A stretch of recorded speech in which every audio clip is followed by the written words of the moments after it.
Welcome back to Galt's Garage. Today we are going to put a machine torch on the plasma table that currently has, as you can see, a hand torch. So it took a while to get the machine torch. It was on order. Well, I shouldn't say it was on order. Primeweld was waiting on a shipment to come in. It came in a couple of weeks ago. They got the torch here in a hurry. Amazing customer service as always. And once I got the machine torch, I realized I needed a machine torch mount. I had to order that too. That just came in, so we're going to go ahead and mount the machine torch on a Langmuir Pro, or on the Langmuir Crossfire Pro CNC plasma table. This is going to be pretty easy, but for anybody who's looking to put a machine torch on their Langmuir and hasn't done it, you know, this would probably be a good how-to. I'm sure I'm going to figure out a lot of the ways to not do it along the way. And the primary difference between a machine torch and a hand torch, really I'm pretty sure the only difference, is instead of having a handle and then the cut going 90 degrees down where you would hold like this and cut, you know, something down here, this just goes straight out. This is good because it takes some of the slack off of your table. So what winds up happening when you're using these hand torches is you have all this weight hanging off the end. And it's not a lot of weight, and you could probably run for years and never have an issue. But the machine torch will sit vertically. You'll have virtually no leverage pulling down on your Z-axis. So let's get into this. Also, I'd like to have that hand torch so I can cut stuff on the side. Primarily, I'd probably use it for gouging old welds. But it would be nice to have the hand torch available to use without having to pull it off the table every time. And now I'll be able to just unplug it at the back of the plasma cutter and do it that way. Oh, let's see what's shipped here. Now the Langmuir Crossfire Pro machine torch mount, you have to order it separately unless you order the table with their Razor Weld 45 plasma cutter with the machine torch attachment, and then it will ship with the machine torch mount. Otherwise, you have to order this separately. It was about 75 bucks. I don't remember what shipping was. It was negligible. I think it's less than $5. It might have been even free. I don't really remember. But altogether, I think I was in for like 80 bucks. So there's not much to it, as you can see. It comes in a really small package, and it's really just some machined aluminum anodized parts. As you can see, it's so simple it doesn't even come with instructions.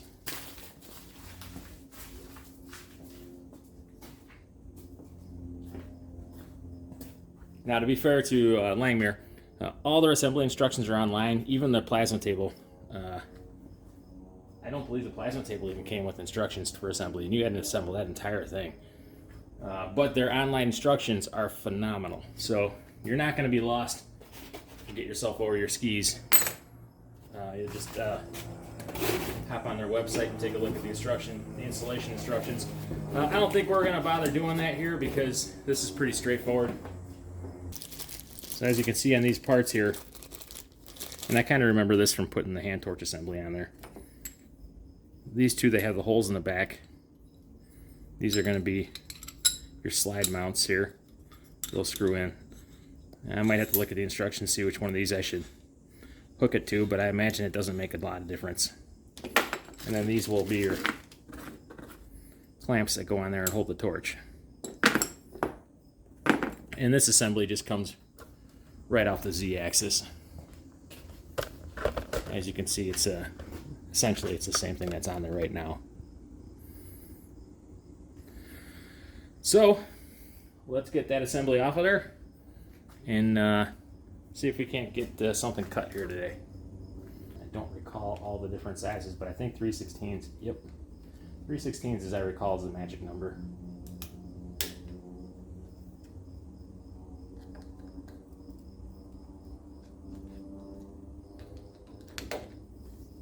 So first thing we're going to do is get our torch out of the way.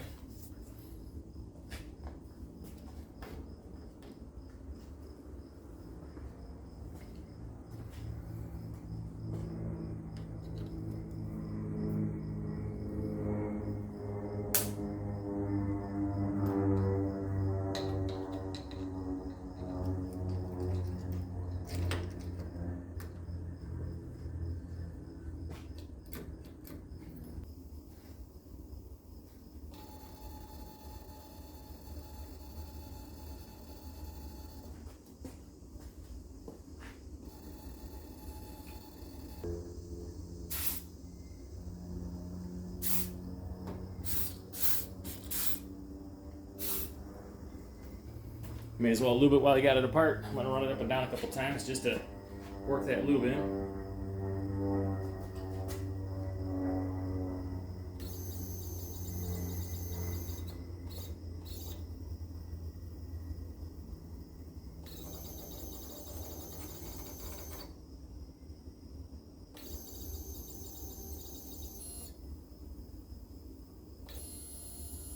Boy, I did not like the way that was sounding. Sounds good now, though.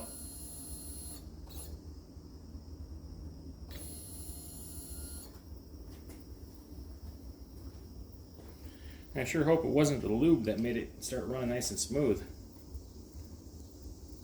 Actually, I take that back. I sure hope that was the lube that started to make it run nice and smooth. Hey, another pro tip here that's not in their instructions online. There are extra threads at the top of the stepper motor here. I believe they're 4mm. So you want to get a P-clamp to attach your lines here. Otherwise, they get hung up on the stepper motor when you run your X-axis side to side. And when those things get hung up, it yanks your wires. It hadn't caused any real problems, but every time I was running the length of the table, I was gritting my teeth. So I just ran a P-clamp here into the excess 4mm threaded holes here in the top of the stepper motor, and now I don't have an issue with that. That's actually something Langmuir might want to throw in their next, it's a cheap part. It's like a 30-cent clamp and a 20-cent screw. It will be worthwhile for them to start throwing that in the kits. Well, the battery just died in the laptop, so we're not cutting anything today. Unfortunately, I did not see the machine torch installation instructions on their website. I could have been looking for it in the wrong place. Either way, we're going to go ahead and just throw this thing on. Whatever appears logical. Should be fairly cut and dry. So we're going to take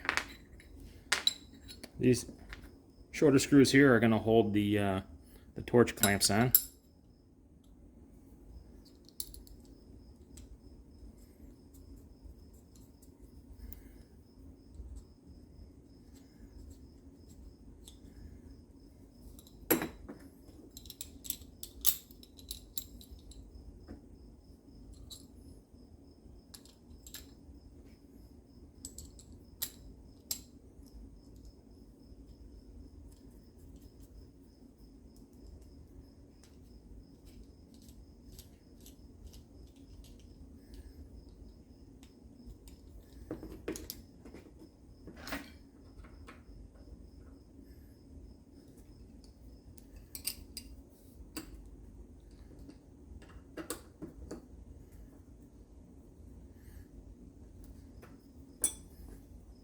Now the old clamp went around this nozzle, so the torch is sitting considerably higher up than this one. Try and get it as close to that position. I'm going to go ahead and mount this torch right about here where the nice flat black surface will be. As far down as it can be, or sorry, as far up as it can be and still be completely through the clamp.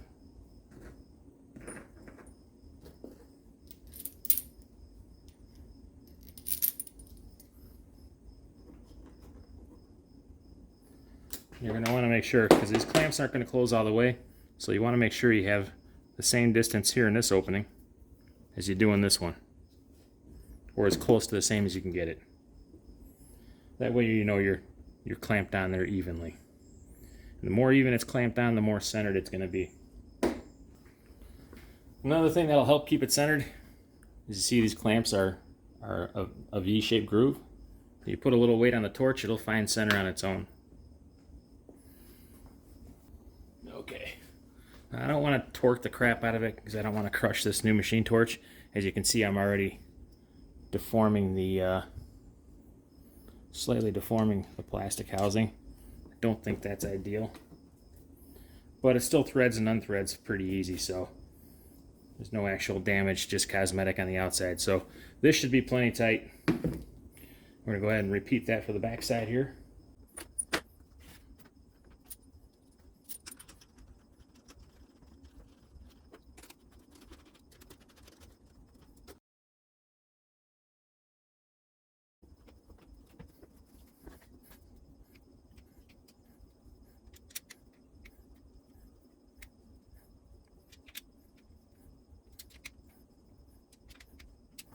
Okay, that should be plenty tight. So we're just going to undo the thumb screw side, and this whole thing should swing out of the way, just like that. I'm all the way up right now. I'm just starting to touch the wires. The carriage is all the way up the Z-axis right now. So this is as high as it will travel. So I'm going to go to, I bump the wires. I'm just going to drop it down a ½ inch just in case something goes crazy wrong one of these days. We will swing that pivot back through the backside. And here's the first big problem. Okay. So this thumb screw doesn't have clearance to screw in here because we have this fat torch in the way, so you can't get it in there. So what I'm going to do is see if I can find a similarly threaded bolt in my supplies, something without the giant thumb screw head, and we'll use that. Well, good news, it's not metric, it's 1/4-20.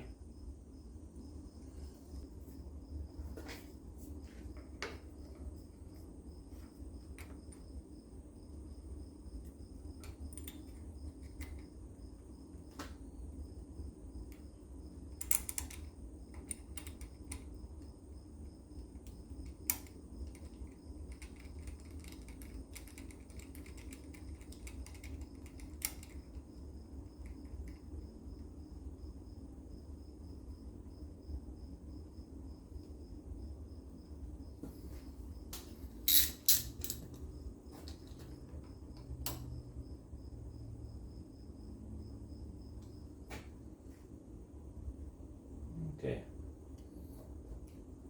that should be good. Now comes the fun part. We're going to need a whole bunch of these.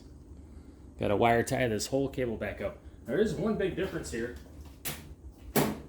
One big difference between this machine torch and the hand torch that the Primeweld Cut60 came with. The Cut60 came with this kind of ribbon-like torch wire. And this is a nice big fat round jobber. So what we're going to do is pop all these zip ties that go up to the cable hanger and get all that stuff, get the old torch off of there, and we'll zip tie on the new torch and we'll plug it into the back of the plasma cutter under the table.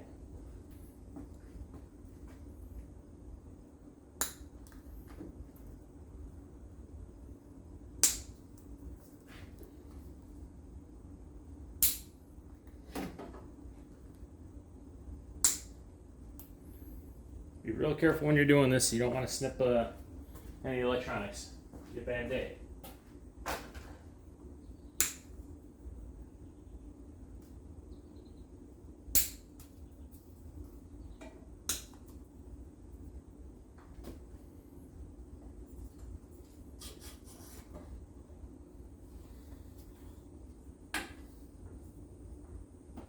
And you will find it easier to do all this if you lower your cable hanger.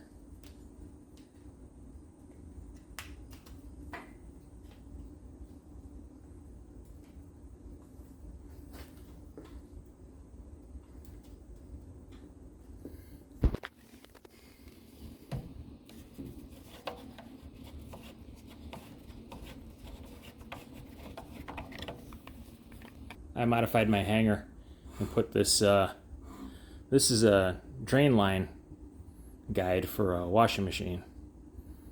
Well, it's perfect for running these cables and they don't get any stress. It's a nice kind of wide arc that it bends back down to the table with instead of just hanging over. So far it has worked very well. And what I'm going to try and do is match the amount of slack in this cable that there are in the Z-axis cables for the spring back switch and for the stepper motor. This should be fairly close. I'm just going to loosely zip tie these for now. I don't want to make it a final connection until we get the laptop charged up, because I can't run the table when the laptop is dead. So we'll finish this up tomorrow, but I'm going to leave the connections loose for now, the zip tie connections. That way if we have to adjust the slack in the cable, we can do it once the table is running.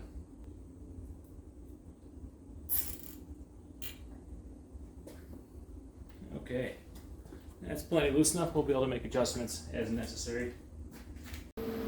Okay, as you can see, we have the machine torch installed, and we're ready to give it a test flight. So I've got a program in there. We're going to cut out a piece of wall art. The first nice piece I've actually tried. This is a new material for me. I haven't cut 14 gauge before, or sorry, I haven't cut 16 gauge before. So, you know, Primeweld's pretty good with their chart in their manual on the Cut60 of what your inches per minute should be and your amperage should be and your airflow should be. So I'm hoping that they're on the money for this. So far, they've been really good. We're really close. So let's give this a cut and see how it looks. I'm going to be busy picking up drops before they turn into pop-ups, so we don't get the torch hung up while this is going. So you're going to see me getting in and out of frame here and there, but I'm just trying to keep the machine from getting in trouble. All right, here we go.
As you can see, the Langmuir has one major problem.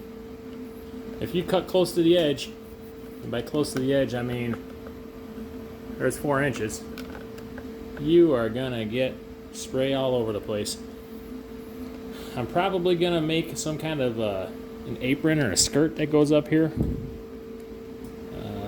but it's not gonna do anything for those side rails over there. Those things, there's just not much you can do for them. At any rate, let's see how this turned out. As you can see, all the spots where this thing is stuck are right around that sticker, so I think I just learned something. Kill the trash off your metal before you try cutting it, because it does seem to affect the ability of the plasma torch to make it all the way through the metal if your settings are close to exactly right.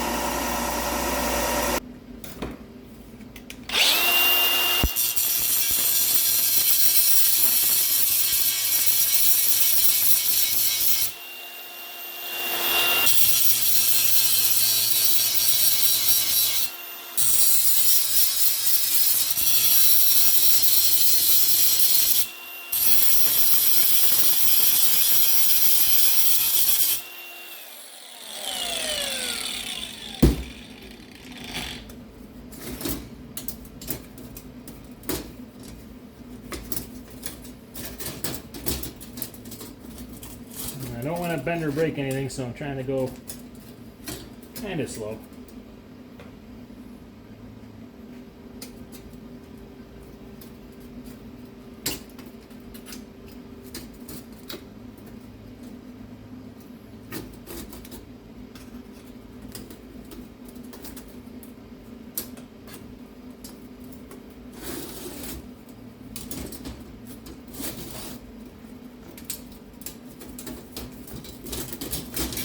There we go. Alright, it's all sanded up. We'll get it painted. I don't think the paint job's going to make this video, but it'll look pretty cool. An important note here, I almost forgot. Credit for this design goes to Todd Kelch. He made this file available on Fireshare. And thanks, Todd. Looks great.